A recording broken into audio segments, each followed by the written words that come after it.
Well, hello, everyone, and welcome to another episode of Healthy Living, Happy Midlife. I'm Denise Stiegel, the Menopause Mentor. I want to start today's podcast with a moment that many women never say out loud, right? I used to work with a woman, we'll call her Lisa. She sat across from me when I used to work in corporate. And she said something that just kind of stopped me. And I didn't understand this at the time, but she said, I don't understand what's happening to me. I used to run meetings effortlessly. Now I lose my train of thought mid-sentence. Huh. Now, she wasn't new in her career. I was newer in my career. She was obviously not inexperienced, quite the contrary. She had tons of experience. She was a leader. She was well respected. She was very successful. Um, but she had said that she hadn't been sleeping very well, that she wakes up in the middle of the night um, and couldn't fall back to sleep. And I didn't really think much of it because, like I said, I was quite younger than I am now. Um, but I realized what was happening when, after she said this to me, I started to notice that her patience with her team and the people around her was just not there. It was, I mean, talk about having no patience. Her confidence was slipping. Um, she was really difficult to work with, right? And I kind of wondered, I'm like, is she burning out? What's going on with her? Right. And I realize now that she was not obviously losing her ability. She knew what she was doing. She was highly successful, had lots of education and background. But what I understand now is her biology was changing, right? All of us in perimenopause, menopause, and beyond, our biology is changing. Our hormones are changing. Our chemistry is changing. Everything inside of us is changing, literally from our brains to our bladders, right? And one of the first hormones that shifts in midlife, and this isn't even in midlife yet, it's not estrogen, which everybody thinks estrogen is the first thing to go, and then that's the end. It's not. It's actually progesterone. And for many women, estrogen starts to decline at the age of 35. So if I was 25, maybe this woman was 40. So really, she should have been at it was really at the height of her career. But I understand now that her progesterone was declining, right? And she probably didn't understand that. Shoot, when I was 25, why would I have understood anything about that?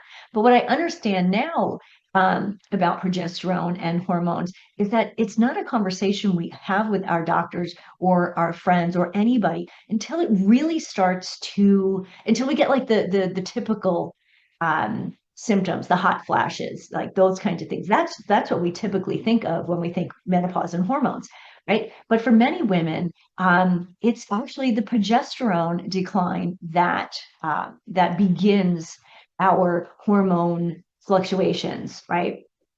And progesterone actually rarely gets our attention. Um, Nobody, it's not something like, oh, my progesterone is high, my progesterone is equal. No, of course not. But also, nobody warns us about it either.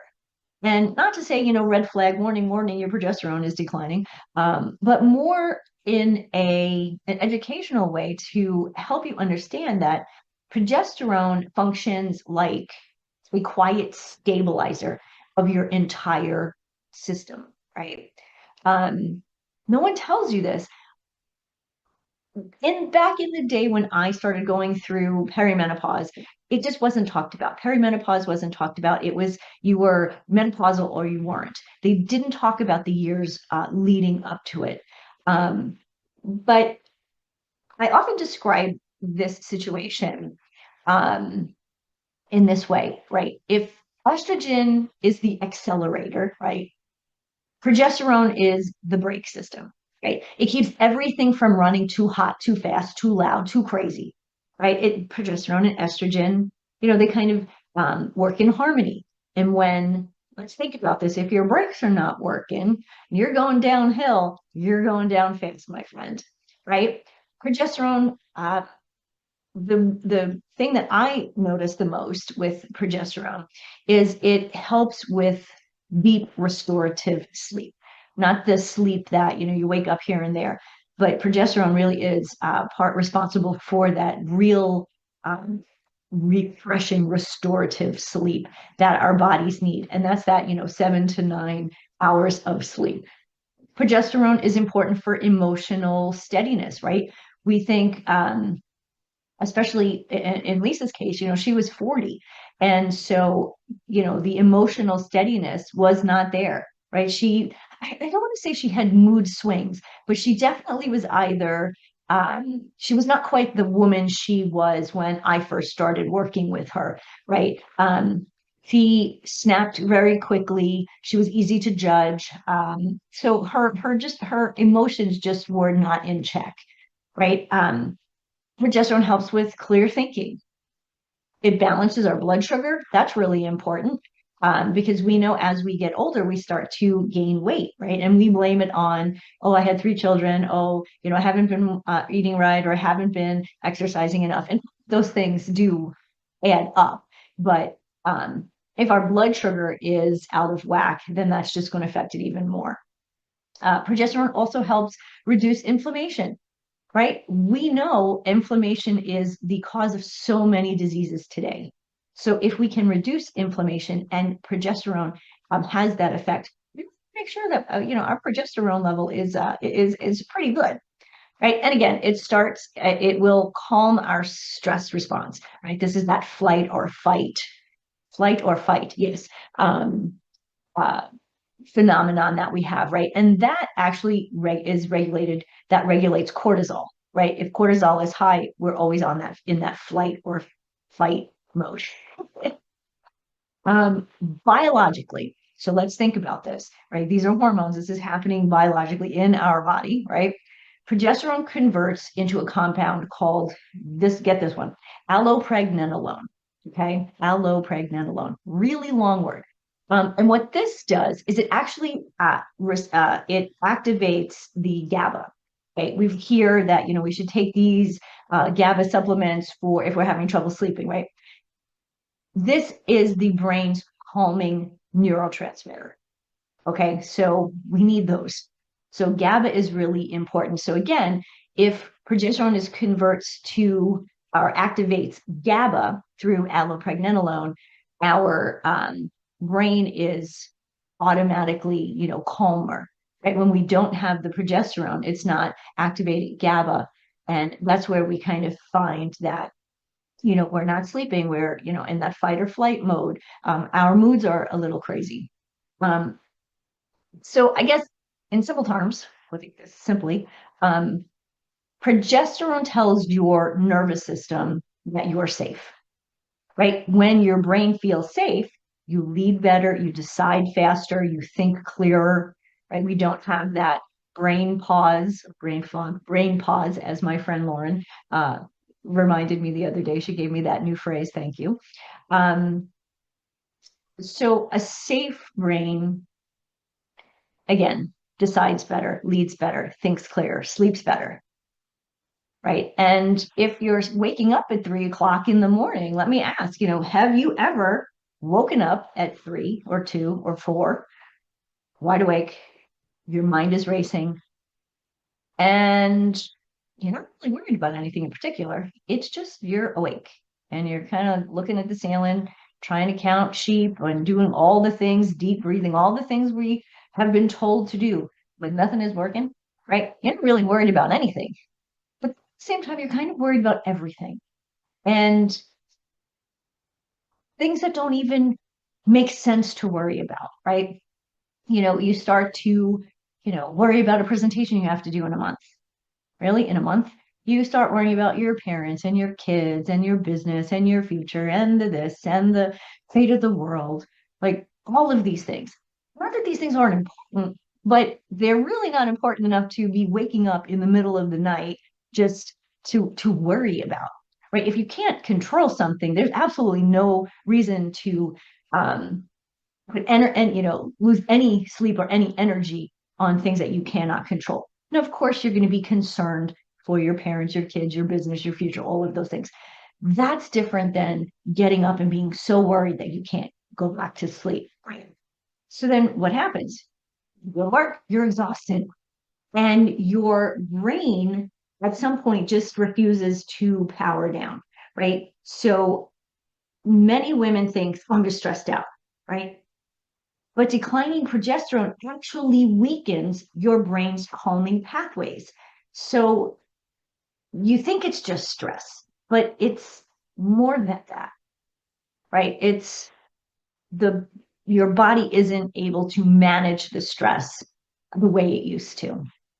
So research shows, I do have the information here. Studies show that progesterone increases brain-derived neurotrophic factor, BDNF, right, which supports memory and cognitive resilience. Easy for me to say today. So when your progesterone drops, most of us women experience brain pause and reduce focus, right? And this isn't about aging. Yes, we are aging as we're going through. I mean, none of us are getting any younger. But this is actually from reduced neurological support, right? Um, all of a sudden, you know, thinking is harder, right? And this actually creates self-doubt, right? You have to think about things a little bit more. Where did I put my glasses? Oh, they're on top of my head. You know, what was the word that I wanted to use for that presentation, right? All of a sudden you start doubting yourself. Um, Something that nobody explained, still explains, nobody explained to me. Um, Obviously during perimenopause, ovulation becomes inconsistent, right? You might get a period this month and then, and then 3 weeks later you have one, and then 6 weeks later you have one. Everybody is a little different, right? Progesterone is produced only after you ovulate. Okay. So if you're not ovulating for 6 weeks, or maybe you skip 2 months, sometimes your periods are continual, right? But while progesterone is now, it's slowly disappearing or slowly declining, right? You're going to start to notice the anxiety, the insomnia, the irritability, um, cravings for sweet or salty, and that emotional sensitivity that it really affects the people around us. They notice it, like you're emotional about things that you were never emotional over, right? And this is often a time when um, women and their spouses or partners really start to struggle, because the guy never knows, like, what is she going to freak out about today, right? And as the woman, we don't know either, right? We know something's not quite right, but we can't quite put our finger on it because we don't know, right? All of these happen so differently for each one of us, right? That you get talking to a friend and she'll be going through something completely different, right? But all of these things start to happen well before menopause. Now, menopause is one day of your life. If you listen to me, I've said this many times. The menopause transition, the menopause year, is when you do not have a period for 12 consecutive months. Okay, on that 12-month anniversary, then you are menopausal, right? That is your menopause day. The very next day, you're postmenopausal. So we really have to understand that this perimenopause time in our lives is really significant when it comes to our mental, physical, emotional health and our careers, right? All of this is not weakness, weak of mind, weak of, body and soul, whatever. It's just physiologic. It's just your body. It's physiology, right? It's your body. It's what it's doing. It's what women's bodies have done forever, right? We're just now able to talk about it a little more clearly, understand what is happening, and to articulate that. Back years ago, women didn't talk about the change. And that's what they said was the change. She's going through the change. I didn't know what that meant, right? I didn't know what that actually meant until I was 37 years old. or 38 years old at that time, because I had no idea that I was beginning to go through what they were calling the change. Um, so I had a client once say to me, you know what, I used to handle pressure, piece of cake. He said, I had a high pressure job, I had busy with my kids, my husband had a business. And so all of these things, like I could handle pressure. She goes, now just the smallest things overwhelming. Have you ever experienced that?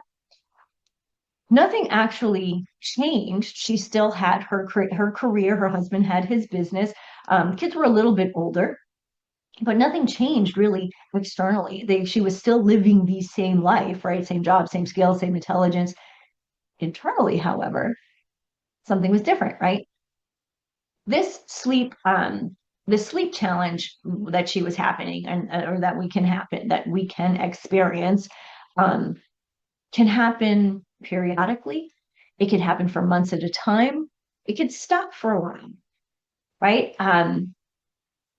There are clinical sleep studies, which always are interesting to me. Like at one point, I should just have a sleep study, just to say I've had one and to see what it really is about. But there are some sleep studies that show that progesterone directly improves the deep sleep architecture, right? Independent of hot flashes, all that. So they're studying this now, right? Whereas before it was just kind of a crapshoot. The people say, oh, well, it's kind of related to, but now we know there are clinical studies out there that connect sleep with progesterone. So again, as your progesterone is declining, that sleep is becoming, you're lighter, you wake up a lot quicker, it's fragmented. Um, Sleep and that loss of sleep kind of changes everything, doesn't it? Right? We know if we're not sleeping, we're tired and we're cranky anyway, right? Elevated cortisol. So lack of sleep elevates our cortisol, right? So if we're not sleeping, our cortisol levels are rising. Um, Elevated cortisol affects, let's go through these again. Decision making, brain pause. We're not thinking as clearly. Our emotional, our moods, right? They call it emotional regulation. We call it mood swings. Let's be real, right? It changes your metabolism. Yeah, people say, oh no, the metabolism doesn't really slow down. Baloney. It changes. It may not slow down the way we talk about it when we gain weight. We say, oh, my metabolism has changed. And we blame it all on that. There's a lot more going on there than just metabolism, but it does affect your metabolism. Bottom line for me, and I see this with so many of my clients, is it affects their confidence. If their cortisol is going up and they're not sleeping, the cortisol is high all the time. They're always in flight or fight not mood, flight or fight mode, and they start to gain weight, right? Cortisol affects weight, weight affects insulin resistance. You see how these things are really connected, right? So imagine if you own a business or you're in your career, right? Running your business on 4 hours of sleep for the next year. Can you do that? This is not about, burnout, right? If you're running your business and you're not sleeping, you're getting 4 hours of sleep every night. Um, we'll say it's burnout, but it's really our neurochemistry. It's our brain is not functioning properly, which isn't rocket science. Let's be real. If we're not sleeping, we know this, but I don't think we connect it so much to how progesterone and cortisol and lack of sleep affects our entire life, right? Not just the way we feel our weight gain, but it affects the way we think. It affects our relationships. It affects our career, right? Um, let's zoom in on this one. I like this study. I like this study only because it was done right down the road. A Mayo Clinic study estimated menopausal symptoms contribute to $1.8 billion of lost productivity in the United States. Think about that. If you're a business owner and you have a woman who's dealing with menopausal symptoms, she's not sleeping, whatever is going on with her, how often is she calling out How often is she coming in late? When she's there, is she fully engaged? Now, that's not because she doesn't want to be. It's just these are things that are happening in her life. Um, Fatigue, the concentration, um, and brain pause, right? We can't think as quickly as we used to. And, if you're like 25-year-old me, you're looking at this 45, 50, 55-year-old lady going, dude, you're beyond the hill. What the hell is wrong with you? Right? You're thinking she's on a decline. She was at the top of her game, but she's not anymore. Right? Um, the interesting thing is in this study, they recognized that hot flashes was not the number one problem. It was brain function. Again, fatigue, poor concentration, memory challenges, that brain pause that I mentioned. Um, Also strongly connected to sleep.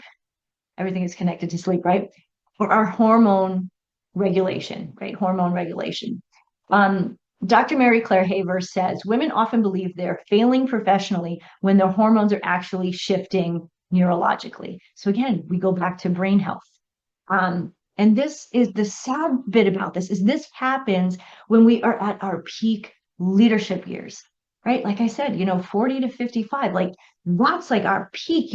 We've gone to college, we've gotten our MBAs, we've done all of the trainings, and we've worked our way up. Or if you're a business owner, you have X amount of years behind you in your business, right? And you're at really the peak of your leadership and your business. And that's the exact moment where we need your wisdom and your influence. And it should be expanding, but yet it's contracting because of lack of sleep, hormonal changes, um, and your neurologic changes. Um, for me, the heartbreaking part, um, we don't blame our hormones. Every now and then people will say, oh, my hormones or whatever. But that's not really what happens. We blame ourselves. We think, I need to try harder. I need to be more disciplined at my workouts or my food. I just have to push through this. So what happens? They stay at work longer. They push harder. They sleep less. They're already not getting sleep. They ignore the signals that their body is giving them, right? All of these symptoms are signals. It's not something that's wrong with you. It's your body saying, hey, we need to do something different, right? But what happens is we ignore these, we ignore these and ignore them until we start to notice that our confidence is eroding, right? When this woman who I used to work with, Lisa, I mean, when I first met her, man, she was a dynamo. I wanted to be just like her when I grew up. And by the time I left that job, she was a person who I actually avoided. And that's sad. I could have learned a lot from her. That's sad. Anyway, really what's happening is our internal operating system is changing, right? Nothing's failed. You just need different support. Again, symptoms are signals. So that's something that we have to really understand. I saw Lisa a handful of years ago. So I was 25 then and I'm 54 now. So it's been a while, right? And she kind of apologized to me. She's like, understand now how difficult I must have been to work with. She said, after I had left my job, it was pretty clear that people were avoiding her. And she went to see her doctor and she slept through the night for the first time and she says in years. Um, but then she said, the interesting thing was, after a couple of months with that, after seeing her doctor, and she was lucky because her doctor was really supportive of her and very knowledgeable. And she said, the funny thing is, after that, she got a promotion with her job. And she said, it wasn't that, things had changed so dramatically. She said, everything just felt manageable again. I felt like myself again. My confidence was there. I was thinking much more quickly and much more clearly. And again, because of that, she actually got a promotion, right? Um, she said, I just finally understood that my body was telling me something that I was just ignoring. And so what happened? Her nervous system finally was supported, and the clarity that she had been missing for those years followed. So understanding progesterone changes the entire menopause conversation. Because yes, that's what we're having here. Because when our sleep improves, our mood stabilizes, our energy steadies, like we don't have these highs and lows with our energy, right? Our focus gets sharper and our confidence comes back, just like Lisa, right? Midlife starts then to stop feeling like we're declining. Let's be real. If you are 50 years old and in pretty good health, your longevity, if you look at the statistics, you're going to live at least another 30 years, potentially 35 to 40 years. If you feel like you're declining now, what are you going to feel like in 10, 15, or 20 years, right? Midlife, once you understand this how menopause affects our body, all of a sudden we start to feel like midlife is more of about recalibrating, right? And empowering ourselves and becoming a new version of who we are, right? Ourselves, but wiser. So I want to leave you with this today. If you are a woman in midlife dealing with menopausal symptoms, wondering why things are feeling heavier, harder, why your resilience is just not there, your confidence is, you feel it's shaky. I want you to hear this. You're not becoming less capable. You're moving through one of the most profound biological transitions in your life. And no one taught you how to navigate it, right? Your body isn't working against you. It's asking you to understand it today. And when you understand your hormones, you don't shrink, you lead differently, you grow, right? You have wisdom instead of exhaustion. You have clarity instead of survival mode, right? And you have power and energy that is sustainable, not forced. Menopause is not a closing chapter in your influence. Okay. For many women, it becomes the moment that they finally lead with their strongest self, the most resilient self. And if you're ready to understand what your body is telling you and support the transition intellectually, intelligently, compassionately, then I invite you to uh, download the menopause self-assessment. First thing you should do, take the assessment. When you take the assessment, it'll give you some information about what's going on with your hormones. And then your second step is to schedule a coaching call with me. This is an actual coaching call because menopause should never cost you your health, your confidence, or your career.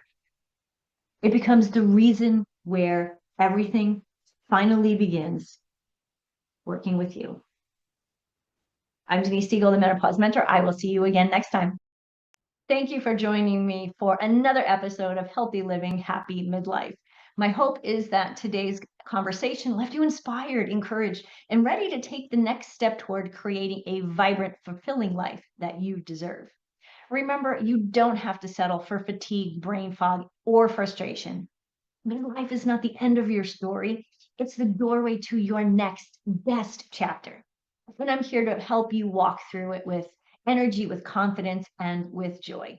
So if you're ready to take this journey further, I invite you to schedule a free strategy call with me. The link is in the show notes.